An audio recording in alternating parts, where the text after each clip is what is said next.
Hello everyone, कैसे हैं आप लोग। बेटे क्लास ट्वेल्थ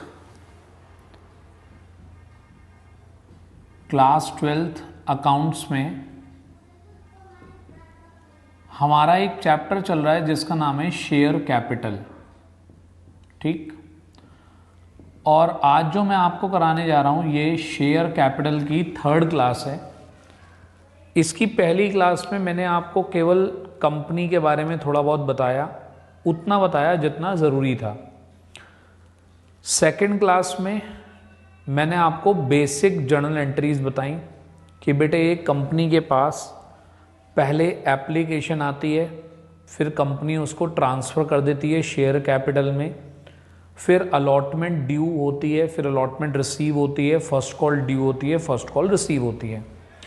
आज की क्लास करने से पहले अगर किसी ने सेकंड क्लास नहीं करी हो तो प्लीज़ उसको कर लीजिएगा, बिना उसके समझ नहीं आएंगे। ये सीक्वेंस में चलना है। आज की क्लास में जो हमने सेकंड क्लास में सीखा था वो तो एज इट इज़ रहेगा। एक टॉपिक और ऐड होगा। आज की क्लास का जो मेन टॉपिक है उस टॉपिक का नाम है calls in arrears.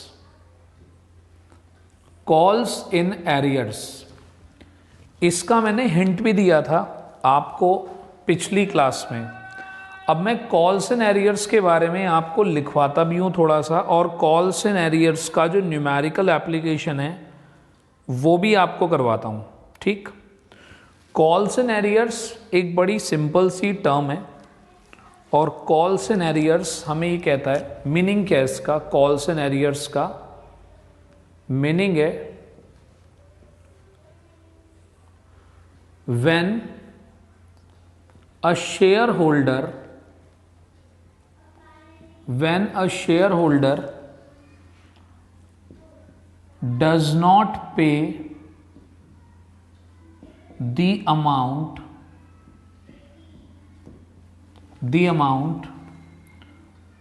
due on allotment और कॉल्स। कॉल इन एरियर का मतलब है कि जब उसे पैसे देने चाहिए थे उसने पैसे नहीं दिए। ठीक, तो इस कॉन्सेप्ट को हम बोलते हैं कॉल्स इन एरियर्स, और आज मैं आपको जर्नल एंट्री में इसका प्रेजेंटेशन करवाने जा रहा हूं कि जर्नल एंट्री में इसको किस तरीके से प्रेजेंट करते हैं। ठीक, देखिए मेरी एक बात समझिएगा, पेपर में क्वेश्चन होगा 8 मार्क्स का लॉन्ग क्वेश्चन। जो मैं आपको थोड़े थोड़े कॉन्सेप्ट सिखाऊंगा वो सारे के सारे कॉन्सेप्ट पेपर के अंदर एक ही क्वेश्चन में आएंगे। तो पहले हम थोड़े थोड़े कॉन्सेप्ट सीख रहे हैं, उन्हें सीखने में हमें कम से कम 6 to 7 क्लासेस लग जाएंगी। 6 to 7 क्लासेस के बाद हम प्रैक्टिस क्वेश्चन करेंगे जिनके अंदर वो सारे कॉन्सेप्ट एक साथ आ रहे होंगे। तो आप समझ सकते हैं कि अगर हमें लॉन्ग क्वेश्चन करना है तो हमें सारे कॉन्सेप्ट ठीक से करने पड़ेंगे, तभी हम एक लॉन्ग क्वेश्चन पूरा कर सकते हैं। ठीक है, अब मैं आपको जितनी भी जो मैं आने वाली 6-7 क्लासेस कराऊंगा उनमें मैं आपको एग्जाम्पल्स के थ्रू कराऊंगा अधिकतर चीज़ें। ठीक, अभी कोई प्रिंटेड क्वेश्चन नहीं होगा आपके लिए, स्क्रीन पे कोई क्वेश्चन नहीं, केवल और केवल मेरे गिवन एग्जाम्पल्स आपके काम आएंगे। जरा देखिएगा, एग्जाम्पल लिखते हैं हम आज की क्लास का। आज मैं आपको 2 एग्जाम्पल्स करके दिखाऊंगा। ठीक, एग्जाम्पल है x limited issued 20,000 shares of ₹10 each. Amount was payable ₹4 on application, ₹3 on allotment, and balance on first and final call। ठीक, ऐसे कंपनी ने मांगे। all the shareholders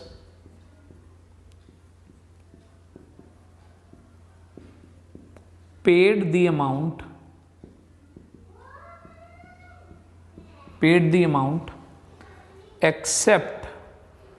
एक्सेप्ट भाई हमारे शेयर 20,000 शेयर अलग अलग लोगों पे हैं।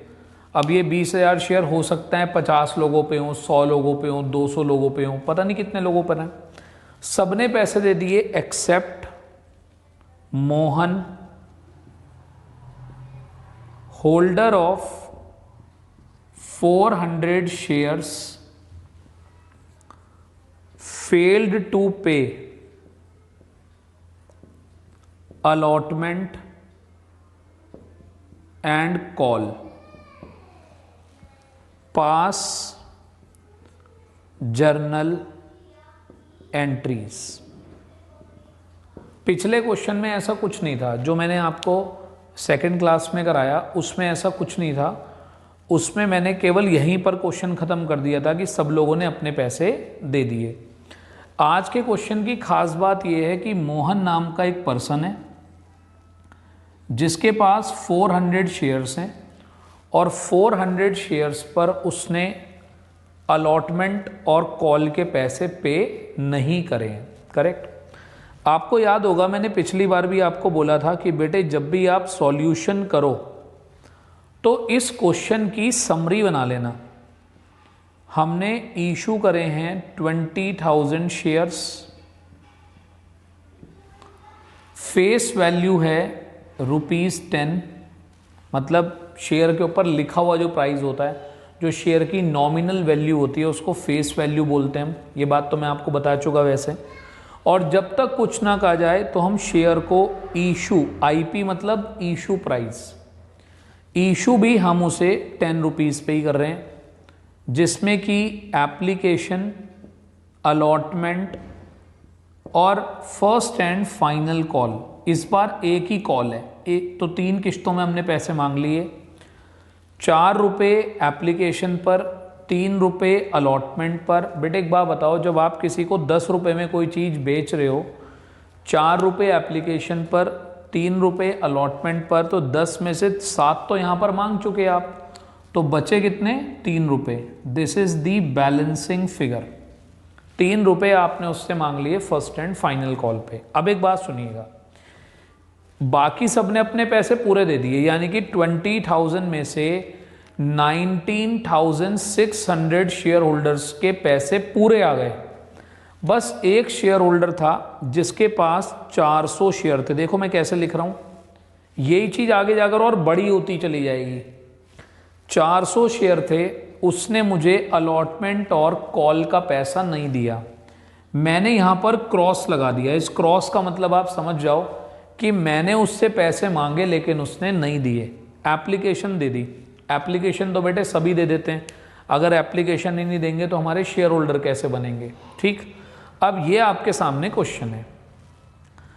ये क्वेश्चन आगे बढ़ाने से पहले आप सबको बेसिक जर्नल एंट्रीज आनी चाहिए।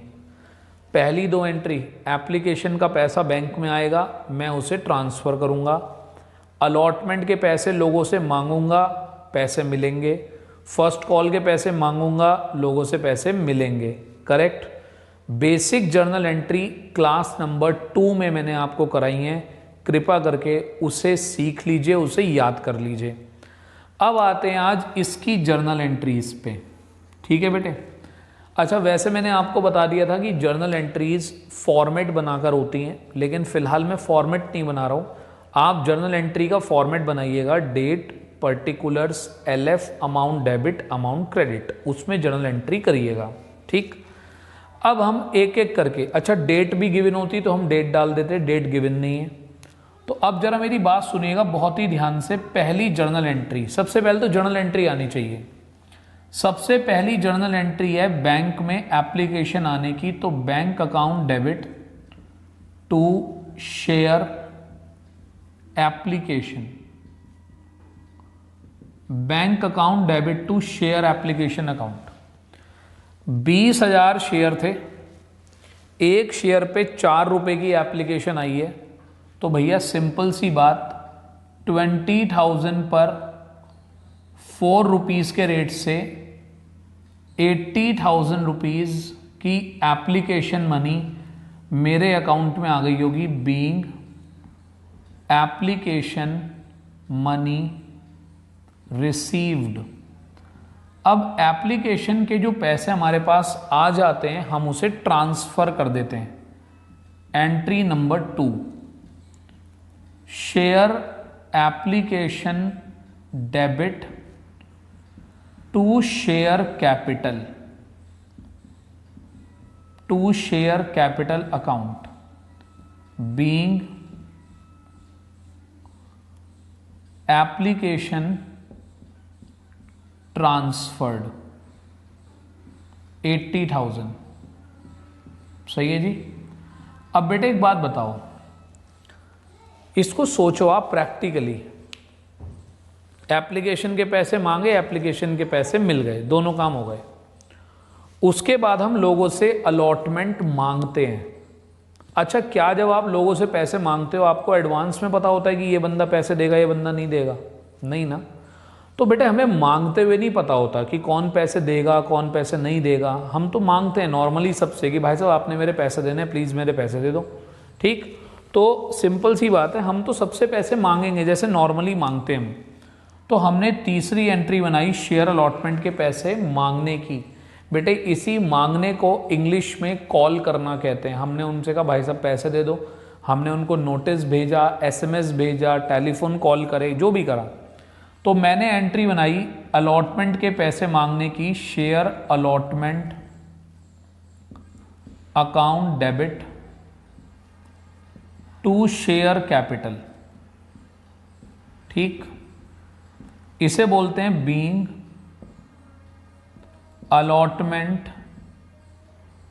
ड्यू। ड्यू मतलब मांग लिया या मिलना बाकी है।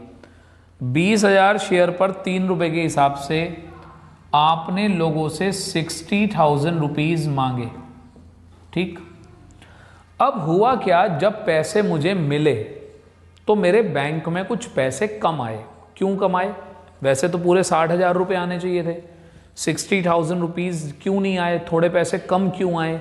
रीजन, 400 शेयर्स का एक होल्डर था मोहन, जिसके पास 400 शेयर थे।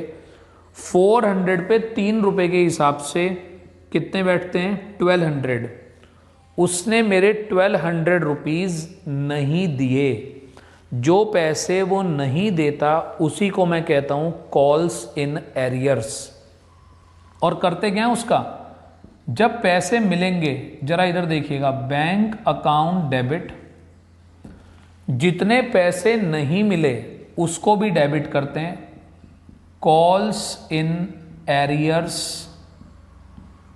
Account debit to share allotment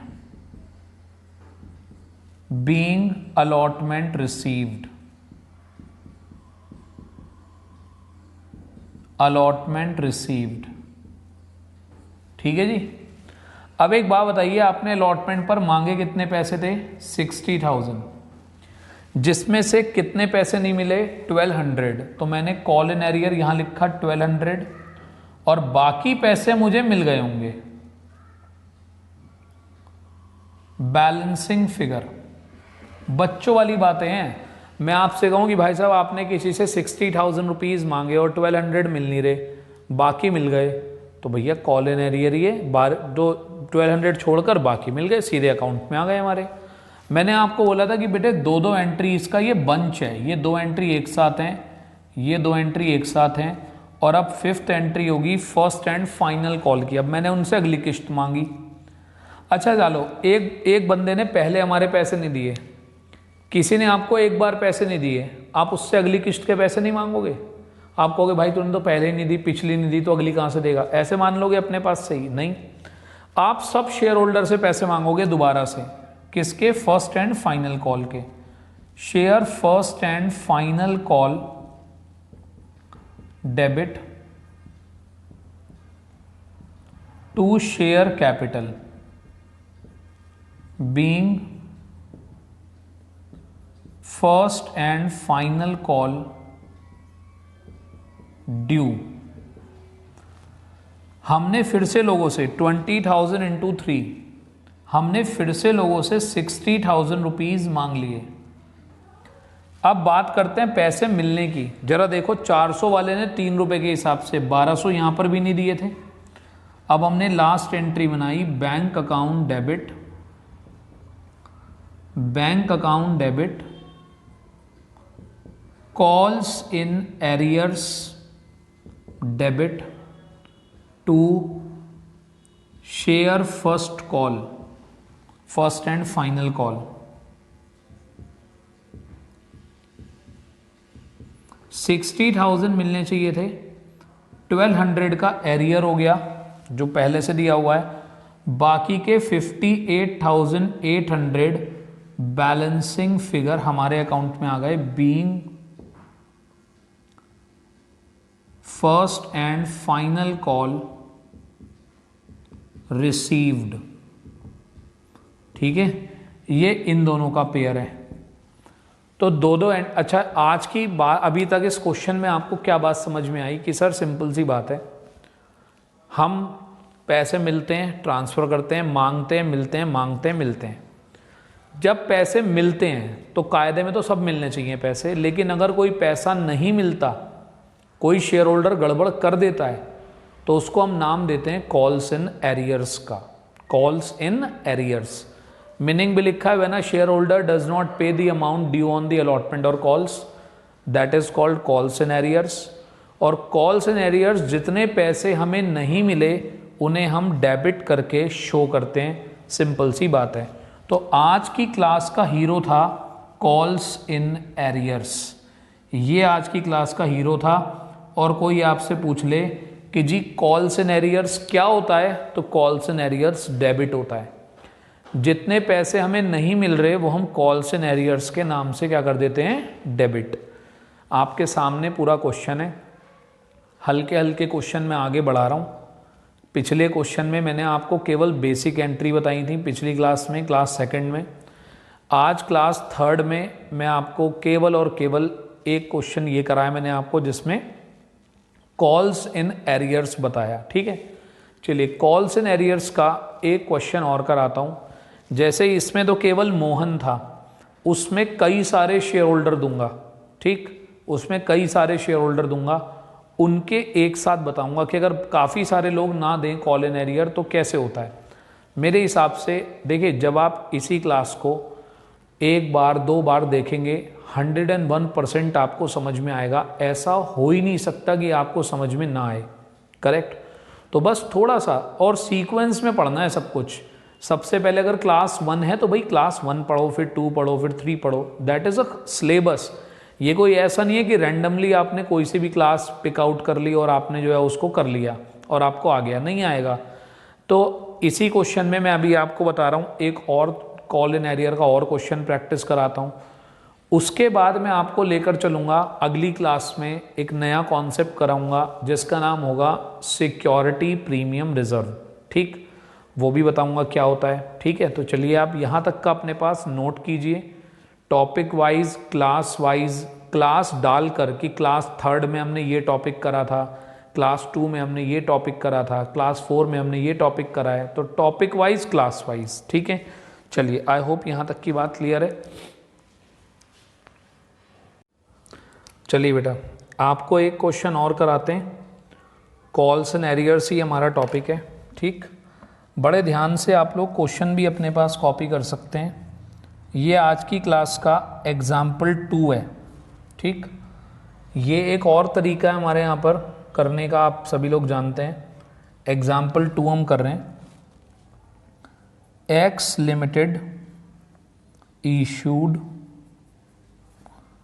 50,000 equity shares of rupees 10 each. Amount was payable rupees 3 on application, rupees 2 on allotment, ₹3 on first call and balance on the final call. All the amount duly received except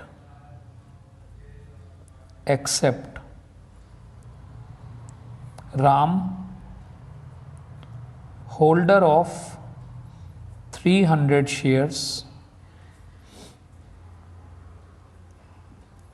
failed to pay allotment and calls. Ali, holder of 400 shares, failed to pay both the calls.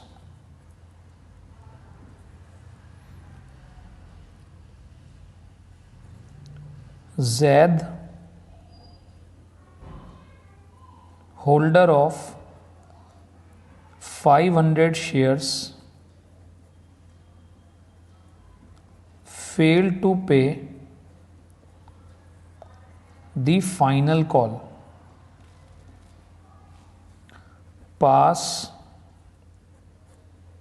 journal entries. ठीक, this is the question. अब अगर हम आगे चलें, ये तो चलिए हमारा क्वेश्चन हो गया।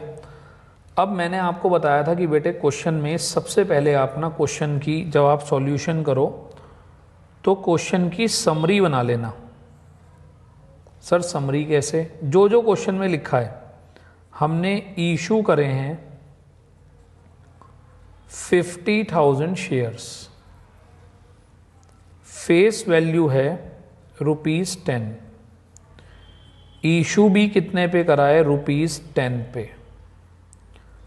Application, allotment, first call, second call, ₹3 application, ₹2 allotment, ₹3 first call, balance on second call. तो 3 और 2 5, 5 और 3 8, 8 और 2 10, हो गए पूरे ₹10।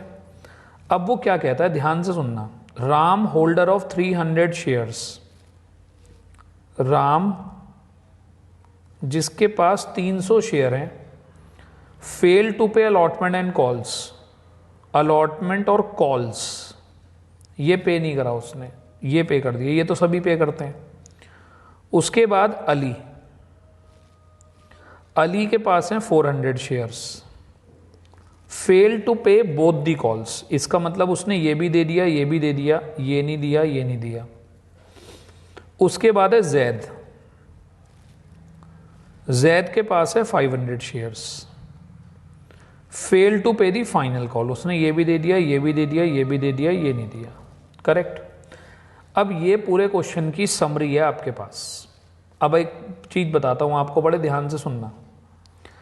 राम ने 300 शेयर पे अलॉटमेंट नहीं दिया, 300 पर ₹2 के हिसाब से अलॉटमेंट नहीं दिया, तो उसने ₹600 नहीं दिए। 300 के हिसाब से उसने फर्स्ट कॉल भी नहीं दी, तो 900 यहाँ नहीं दिए, और 300 इंटू 600 उसने यहाँ नहीं दिए, ये राम ने नहीं दिए।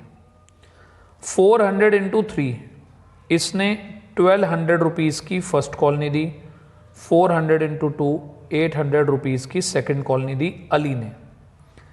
जैद ने 500 शेयर पे ₹2 के हिसाब से ₹1000 सेकंड कॉल के नहीं दिए। अब एक बात सुनना, मुझे शेयर होल्डर्स से मतलब नहीं है, मुझे तो ये मतलब है कि भाई अलॉटमेंट पर कुल मिला के जितने भी पैसे मिलने चाहिए थे उसमें से ₹600 रिसीव नहीं हुए।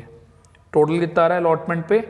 क्रॉस का टोटल करा है मैंने 600, 900 यहाँ और 1200 यहाँ, तो कितने नहीं मिले? जितने भी मिलने चाहिए थे। मैं ये सवाल ही नहीं कर रहा कि कितने मिलने चाहिए थे, जितने भी मिलने चाहिए थे उसमें से 900 और 1200 टोटल मिलाकर 2100 नहीं मिले। सेकंड कॉल पर 8 और 6 24 8 और 6 14 और 1 2400, यानी कि ये जो अमाउंट है, अगर कोई मुझसे पूछे कि भाई अलॉटमेंट पर कितने पैसे नहीं मिले तो 600, फर्स्ट कॉल पे इतने, सेकंड कॉल पे इतने। These are the amount of calls in arrears. ठीक है, क्लियर है। अब हमें इसी चीज को जर्नल एंट्रीज में प्रेजेंट करना है। अब ये आपके सामने ये भी रखा हुआ है पूरा, और इसका सॉल्यूशन भी मैं आपके सामने करता चलूँगा, तो आप बिल्कुल ध्यान से देखते रहिएगा सब लोग, बिल्कुल अच्छे तरीके से। ये आपके सामने पूरा क्वेश्चन है और आपके सामने पूरा सॉल्यूशन भी होगा। अब जरा आते हैं फर्स्ट एंट्री। बैंक में एप्लीकेशन आएगी, एंट्री बनेगी bank account debit to share application. 50,000 shares हैं और एक शेयर पे 3 रुपए की एप्लीकेशन है, तो बैंक में 1,50,000 रुपीज़ आए होंगे। ठीक, बीइंग एप्लीकेशन रिसीव्ड। दूसरी एंट्री, एप्लीकेशन के पैसे ट्रांसफ़र होते हैं शेयर कैपिटल में, तो share application debit to share capital 1,50,000 rupees, being application money transferred. 3, application की 2 एंट्री हो गई। उसके बाद हम आए अलॉटमेंट पे। अब हम अलॉटमेंट मांगेंगे लोगों से। Share allotment debit to share capital being allotment due. मिलनी बाकी है। 50,000 शेयर्स पर 2 रुपए के अलॉटमेंट की अगर मैं बात करूं, तो मैंने लोगों से कुल मिलाकर 1 लाख रुपए मांगे होंगे। अब आती है बात मिलने की। बैंक अकाउंट डेबिट, कुछ पैसे ऐसे भी हैं जो नहीं मिले, 600 रुपीज़, उसे हमने नाम दिया call in arrear.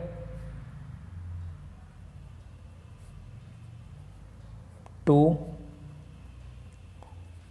Share allotment 1,06,000 rupees हमें नहीं मिले, जो भी अभी हमने वर्किंग नोट में निकाले हैं कि 600 का एरियर हुआ है, और बाकी के 99,400 रुपीज़ हमारे बैंक में आ गए होंगे balancing figure. 5th entry, share first call debit to share capital being first call due. अब भाई अब चाहे उसने नहीं भी दिए मेरे पैसे, फिर भी मैं मांगूंगा तो सबसे ही 50,000 इंटू 3, मैंने लोगों से 1.5 लाख रुपए मांगे। ये समझ रहे हैं ना आप, 50,000 इंटू 3, ठीक, तो फिर 1,50,000। बैंक में पैसे आए, बैंक अकाउंट डेबिट, फिर से कुछ एरियर्स हुआ, तो calls in arrears debit to share first call. 1,50,000 आपने मांगे थे, फर्स्ट कॉल पर टोटल मिलाकर कितने का एरियर हुआ है, 2,100 का। बाकी पैसे बैंक में 147,900 बैलेंसिंग फिगर। फिर हमने लोगों से सेकंड कॉल के पैसे मांगे, share second and final call debit to share capital. 50,000 पर 2 रुपीज़ के हिसाब से 1 lakh, being second call due. अब सेकेंड कॉल के पैसे मिले, bank account debit, calls in arrears debit to share second call. 1 lakh रुपए मिलने थे, उस 1 लाख में से टोटल 2400 रुपये नहीं मिले, दिस इज 2400 सेकेंड कॉल की टोटल एरियर। बाकी के 97,600 ये हमारे अकाउंट में आ गए। तो ये आपके सामने मैंने एक क्वेश्चन और आपको करके दिया। बेटे बहुत आसान चीज़ें हैं ये, अगर आप थोड़ा सा भी दिमाग लगा के करेंगे तो सच में बहुत आसान है। ठीक, कंफ्यूज होने का कोई मतलब नहीं है, अननेसेसरी परेशान हो गए, बस आराम से करना, पूरी सीक्वेंस में सारी क्लासेस अटेंड करना, आपको कोई दिक्कत नहीं आने की। ठीक है, चलिए नेक्स्ट क्लास में मिलेंगे, और नेक्स्ट क्लास में आपको मैं जो टॉपिक कराऊंगा उसका नाम है सिक्योरिटी प्रीमियम रिजर्व। ठीक है, चलिए, thank you, have a nice day.